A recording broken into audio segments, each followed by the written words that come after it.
Song Prasad, Emeritus Chairperson, Professor, Vice Chancellor, Dr. S. Jaiswal, Medical Director. Before starting the presentation, I will inform the schedule. The intervention radiology department started with the radiodiagnosis department in 2018. In 2021, we got the permission from the MNC for the admission of 2 DM residents per year. The first batch came in the 2022, which is going for the university examination in 2024, November this year. At present, we are 4 faculties, myself, Professor and Head, Dr. Neha Gulia, Associate Professor, Mch Gupta, Assistant Professor, and Dr. Rika. At present, we are 6 residents, and this is our departmental picture.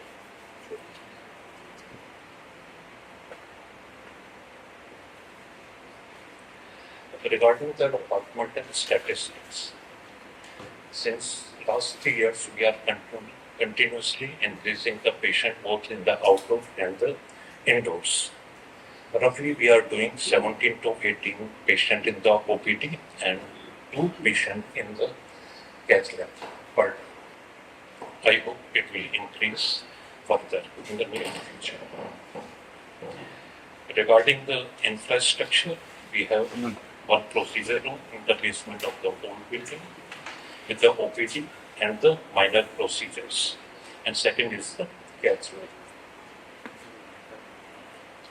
Recently, few days before, we got the 10-bed ward in the old building on the 3rd floor. These are the different presentation by the faculty member in the different conference. This is first conference we done in the 2021 in the institute itself. These are the different presentation in the India and abroad. Coming to the service provided by the department. First is gastroenterology and the hepatological interventions.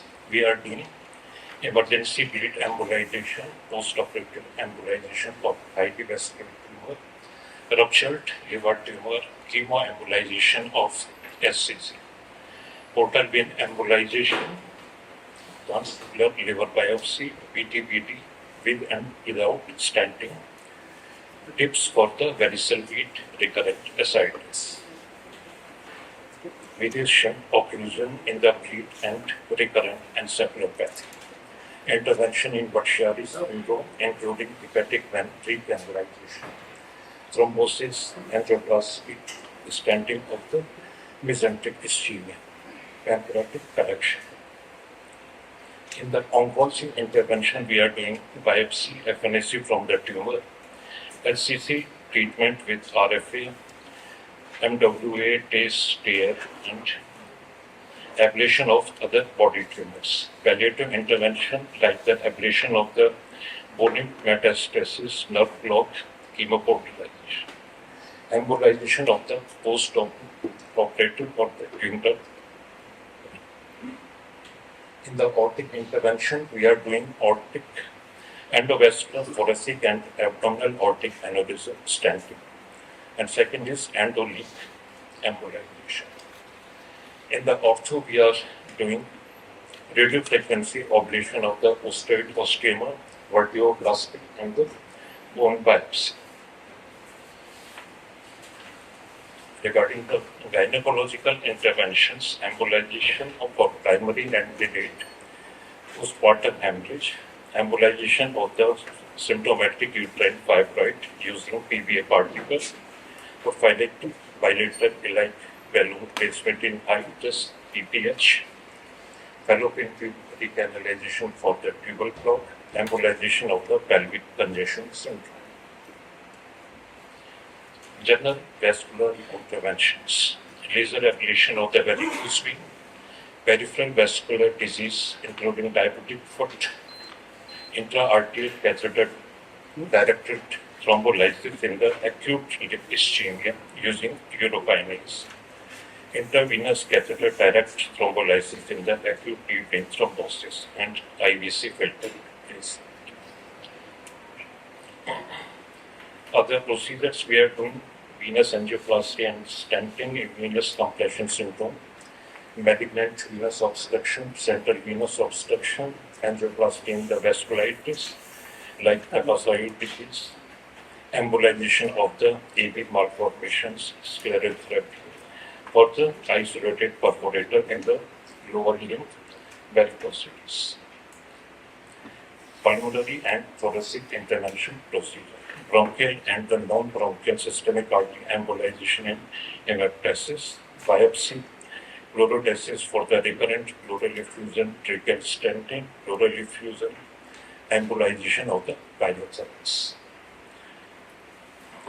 Dialysis related intervention. Routine and difficult dialysis assess insertion including dialysis catheter and permacath. Central venoplasty including stenting for the poor flow and SVC syndrome. AV fistuloplasty and thrombolysis. Urological and nephrological intervention procedure, percutaneous nephrostomy and antegrade ureteric stenting, prostatic artery embolization for the BPH, varicose embolization, transjugular renal biopsy, embolization of the post-PCNR and post-biopsy hematuria, preoperative embolization for the renal cell carcinoma, embolization of the renal tumor like angiomyoma. Newer treatment is prostatic artery embolization in the cases of prostatic hyperplasia. For knee arthritis, we are doing genicular artery embolization. In the plantar fasciitis, we are also doing embolization process. Recently, we also start thyroid ablation in the benign tumors. Similarly, thyroid artery embolization is also performed in the large goiters and the grave stitching. These are the publications of the department. Total publications since last 3 years is 18. Now I invite Dr. Hemant, second year DM resident from the Hepatology.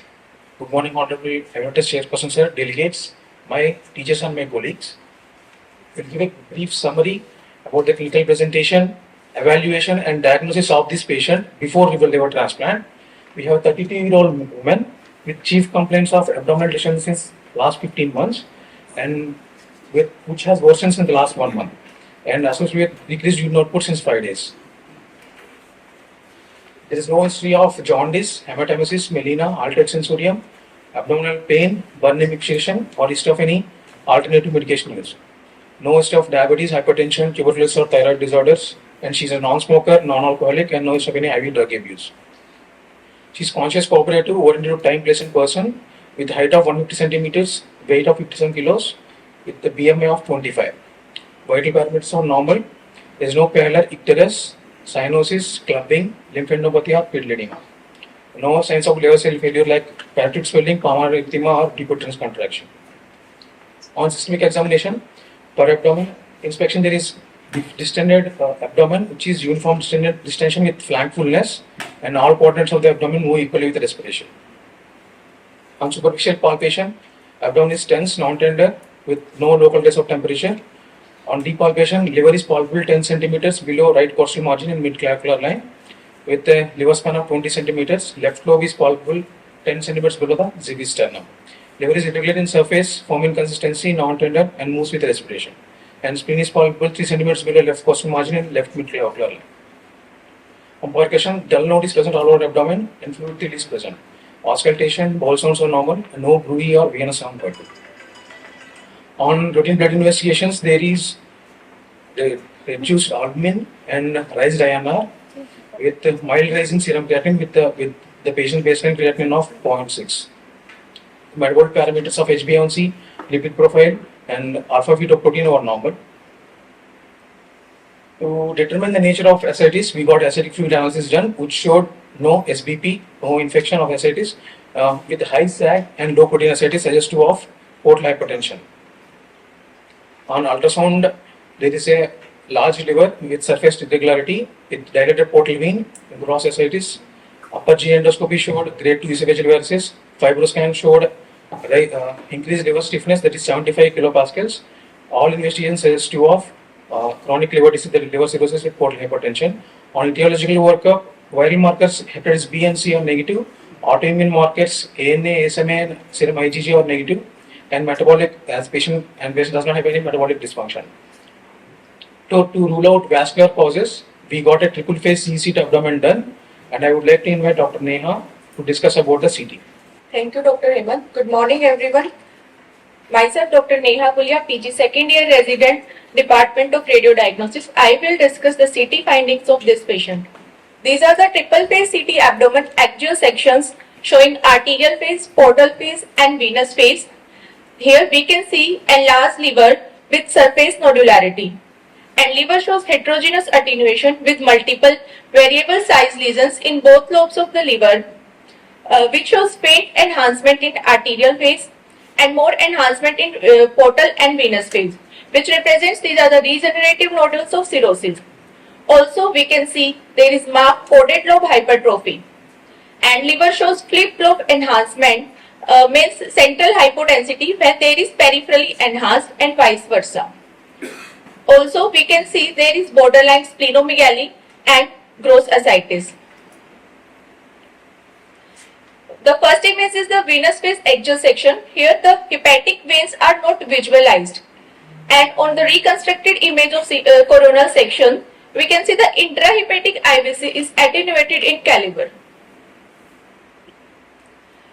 Here the first image is a reconstructed coronal section of chest and abdominal wall showing extensive collateral networks.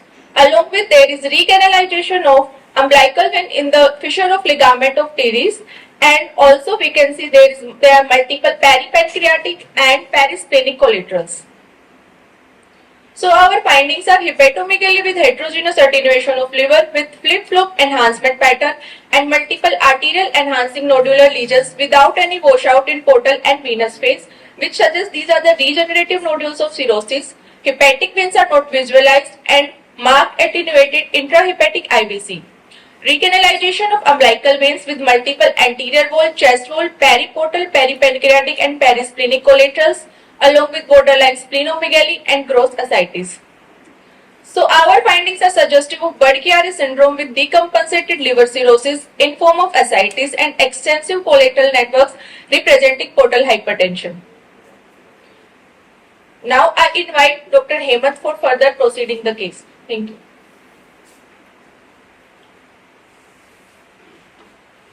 Thank you, Dr. Neha. So we came to the diagnosis of decompensated liver cirrhosis, Budd-Chiari syndrome, decompensated with grade 3 ascites with portal hypertension and grade 2 esophageal varices, complicated with acute kidney injury, Apollonian syndrome, which is recovered with the child P score of 10, C male score of 22. A few words about Budd-Chiari syndrome. It is defined as obstruction of hepatic venous outflow located anywhere between small hepatic venules up to the entrance of IVC into the heart, right atrium.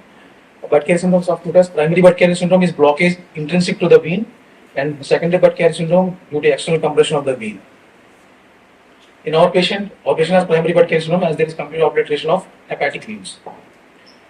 Some common causes of etiology, common causes of primary Budd-Chiari syndrome, there are acquired prothrombotic diseases like myeloproliferative neoplasms, antiphospholipid syndrome, inherited prothrombotic diseases, and use of oral contraceptives, pregnancy. And patient, we got investigations for the patient. The thrombophilia workup, all are negative. The most commonly the JAK2 mutation and the folic acid mutation, homocysteine levels are normal. So in our patient, we advised a liver transplant in view of diabetic resistant ascites, HRSAK, and poor quality of life with the child P score of 10C and male score of 22. I would like to invite, and we have taken heparopancreatic biliary surgery opinion. I would like to invite Dr. Akshat for discussion on liver transplant.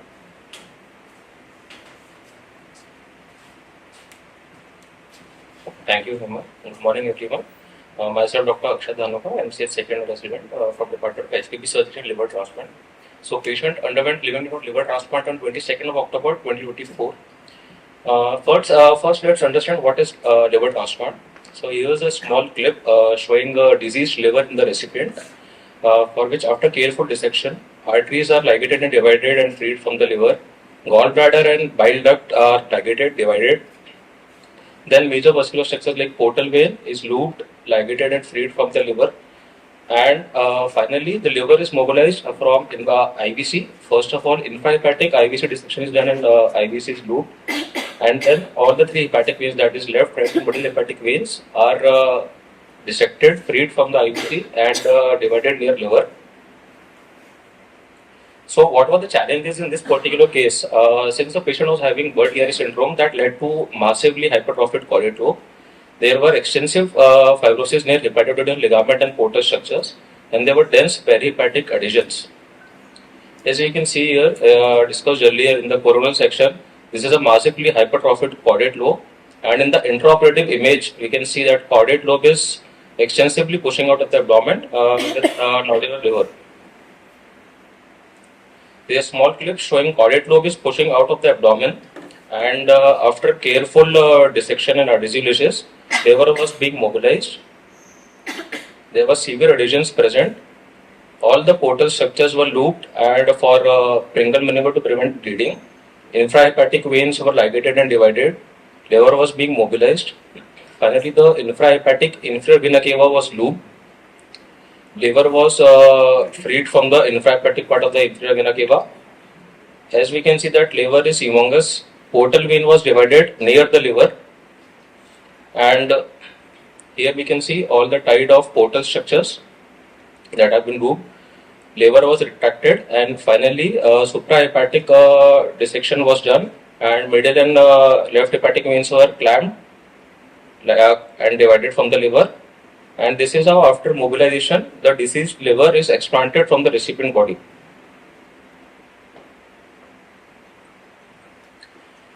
After the explant, liver was humongous, weighing approximately 2.26 kgs. Now, after the explantation, there is a prepared graft liver which needs to be implanted in the donor body. So, venous anastomosis is done from IVC. Portal vein is reconstructed. Arterial anastomosis in the bile duct is anastomosed to the recipient bile duct. Sometimes MHV is also reconstructed from IVC. This is how the graft liver after implantation looks. But sometimes there is a need for duct to enteric anastomosis also.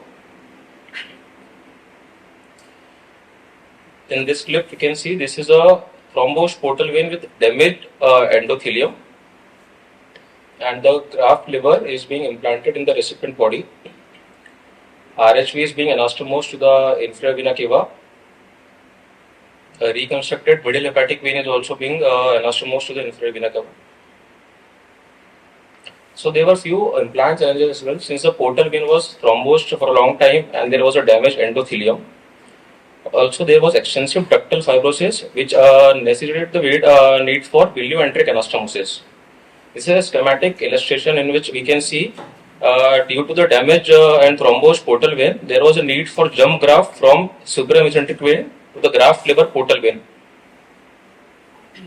But what are the various options that are available to reconstruct the portal vein? In this particular case, the required conduit length was around 15 centimeter.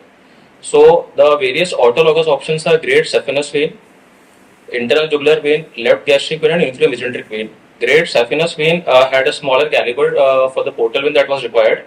Internal jugular vein can be harvested from the donor as well as recipient. We do not prefer to take any other graft from the donor, and the recipient was having a short neck, so that led to inadequate length and caliber. Similar was the case with left gastric and inferior mesenteric vein. Both were having inadequate length. Then what? So a synthetic graft was used to reconstruct the portal vein. Here we can see that a synthetic graft is proximally being anastomosed to the superior mesenteric vein of the recipient, and proximally the graft is being anastomosed. Here we can see the graft liver portal vein, which is being anastomosed to the synthetic graft used. After nearing the anastomosis, the graft is being flushed. And after here we can see that reperfusion has been done, the clamp has been opened, and this is the finalized reconstructed portal vein. So this is one of the rare cases where synthetic graft was used for portal venous reconstruction, and after a thorough literature review, only 4 such cases were found that were published. In the post-operative course, as a protocol, routine Doppler was done for 5 days, which showed well-maintained intrahepatic portal flow. Patient was discharged uneventfully on post-operative day 18 on triple immunosuppression and anticoagulation, and patient was on regular follow-up with normal graft function till 4th month. This was a post-operative CT imaging done in the immediate post-operative course. Here we can see a reconstructed portal vein with patent graft lumen and no evident thrombus.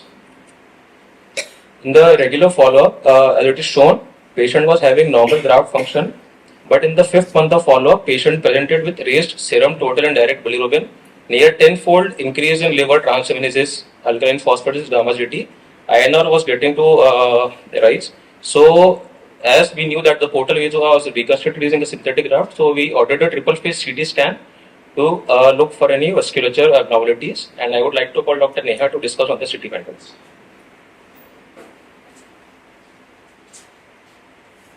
Thank you, Dr. Akshat. So we will discuss the post-operative imagings now. Here the first image is a reconstructed CT scan just after the surgery, shows patent graft, and the second and the third images are later scan showing there is complete block of portal vein in axial as well as in sagittal section. Here in this axial section we can see there is complete block of portal vein, and caudal to this there is normal opacification of superior mesenteric vein. Also there is opacification of portal vein, and this is basically because of the mesenteric collaterals. So in this picture we can see there are multiple mesenteric collaterals. Here we can see there are multiple perisplenic, peripancreatic and mesenteric collaterals, and also splenomegaly. So the collaterals which had resolved after the surgery have now reappeared and consistent with occlusion of portal vein graft. Now I invite Dr. Sidharth to discuss the IR part. Thank you.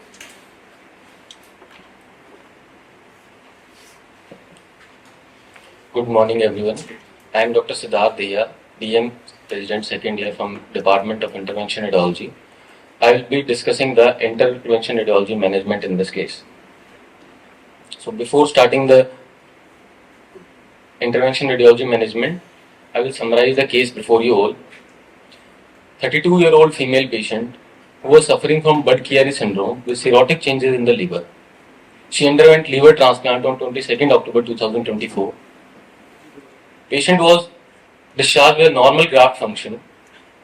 At the 5th month of the follow-up, she presented with jaundice and raised liver enzymes. A CECT triple phase was requested, which showed complete occlusion of the synthetic portal vein graft.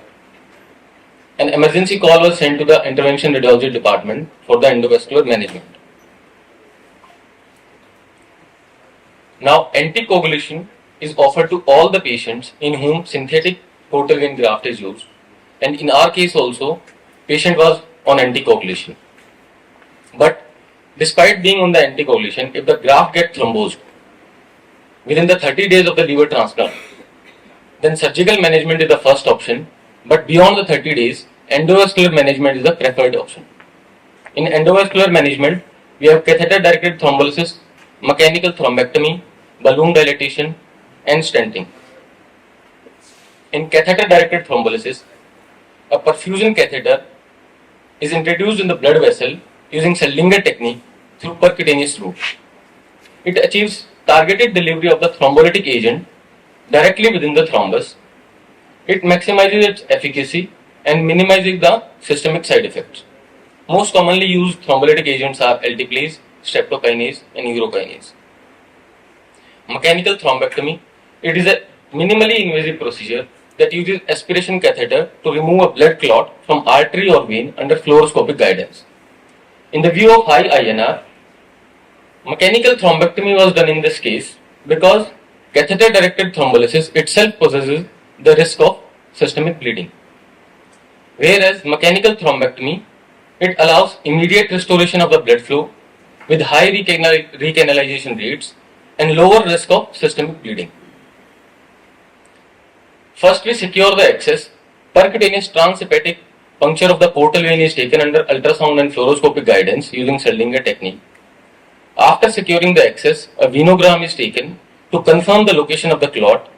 After confirming the location of clot, we navigate guide wire and catheter combination through the blood vessel to the site of the thrombus. After navigating to the site of the thrombus, clot retrieval is done. It is done using specially designed aspiration catheter and directly removing the clot from the blood vessel. Sometimes we also use a wire to macerate the clot or divide it into the small pieces so that they can be aspirated easily. We can see in the video that we are macerating the clots and dividing it into the small fragments. Now in our case, under ultrasound Doppler guidance, puncture of the peripheral portal venous radical was done and guide wire was negotiated in the portal vein and access was secured using 6 French sheath.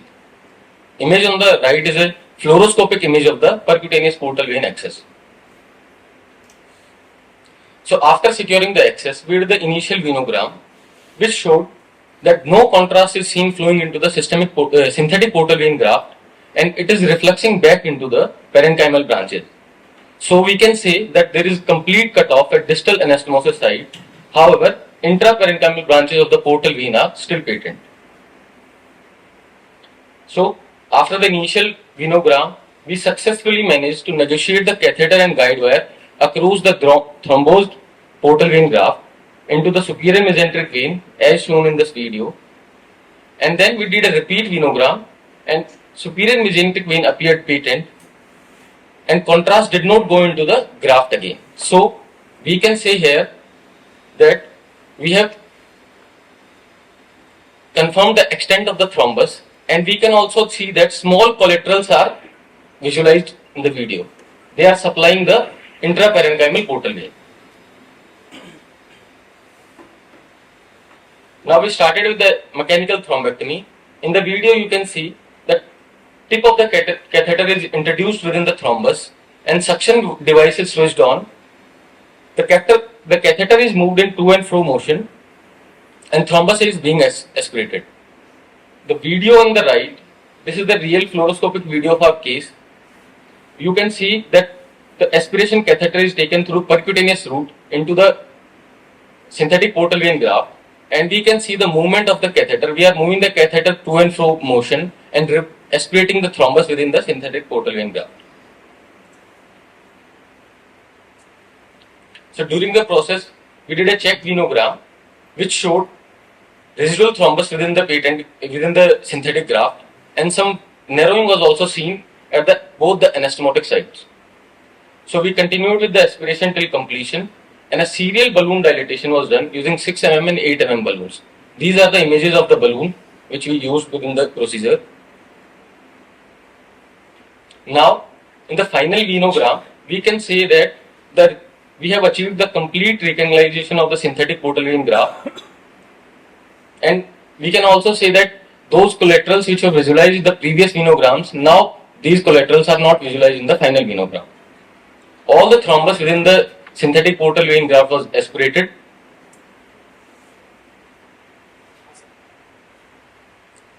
These are the images of the clots which were aspirated from the graft.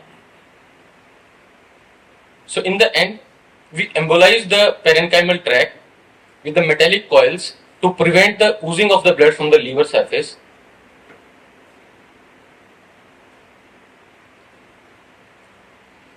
This is a setup of our cath lab and basically this is how we do our procedures in the cath lab. And I must tell you all that 90% of the procedure we do in the local anesthesia only, and this case was also done within the local anesthesia only. After the procedure, patient was shifted to the hepatobiliary ward.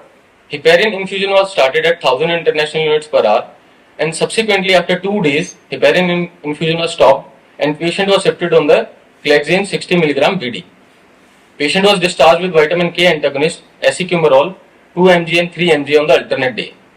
These are the follow-up investigations after the procedure. we can see that from procedure day 2 till the date of the discharge, there is a gradual decrease within the serum bilirubin and the liver enzymes. These are the patient is on regular follow-up, and these are the investigations at the 6th, 7th month, 8th month, and 9th month follow-ups, and patient is having completely normal serum bilirubin and liver enzymes.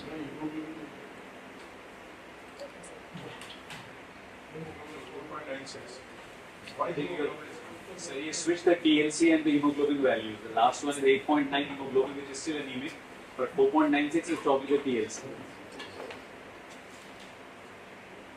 Now I invite Dr. Hira Ram, Assistant Professor, Department of Interventional Radiology, for the brief review of literature and vote of thanks. A very good morning to all of you.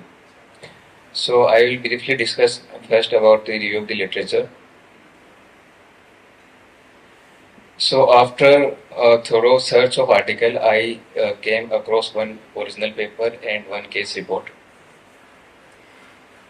So first I'll discuss about the original paper, in which 900 patients underwent liver transplant and only 3 patients received synthetic portal vein graft. Out of 3, 1 patient did not receive any anticoagulation.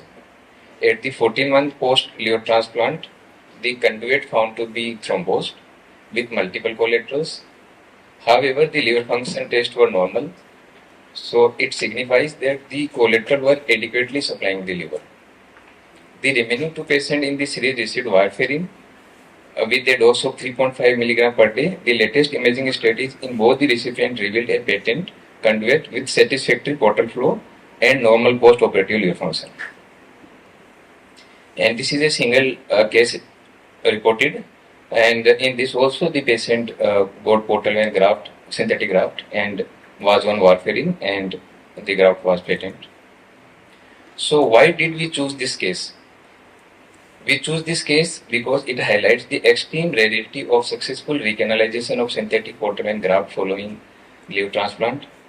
As already mentioned, only 4 cases has been reported in the literature, and our is the 5th one case throughout the world. It is the first case which is managed by mechanical thrombectomy. Successful IR procedure avoided repeated surgical intervention in patients with complex anatomy. It highlights the technical expertise required for this procedure. I will only discuss about the IR challenges. Accessing the synthetic portal vein graft, this has to be done through the percutaneous puncture of the liver to enter a distal portal vein radical and the negotiate through the graft, which is thrombosed. Performing thrombectomy by clot aspiration to restore patency of the graft. Performing cautious balloon dilatation of the graft so that the anastomotic side are not disturbed. Maintaining post-procedure high-level anticoagulation to prevent rethrombosis of the graft. This case also highlights the level of technical skills and expertise of the liver transplant team that overcame enormous surgical challenges to perform a successful liver transplant, already discussed by Dr. Akshat. Multidisciplinary coordination available at our center between IR, liver transplant, surgery, organ transplant, anesthesia, hepatology, critical care, and other departments. Finally, the take-home message is that interventional radiology's roles has evolved from salvage to primary solution. IR options should be considered first even in complex, challenging situations. This case is a proof of concept for high-stakes scenarios. True success is forged through dynamic multidisciplinary partnership, and I must say we are very fortunate to work in a center with advanced infrastructure and close multidisciplinary coordination. This is the picture taken on this last Saturday, and she is the recipient and she is the donor. Her sister, both are healthy and living healthy life. On behalf of the Department of Interventional Radiology, I would like to take this opportunity to thank and express my deep regards to all the collaborating departments for their kind cooperation. A special mention and thanks to MGUMST Management and CCR Reviewing Committee, Department of Hepatology, Department of SPP Surgery and Liver Transplant, Department of Radiodiagnosis, Nursing Officer and Staff, Patient and Family. Thank you so much. Thank you all.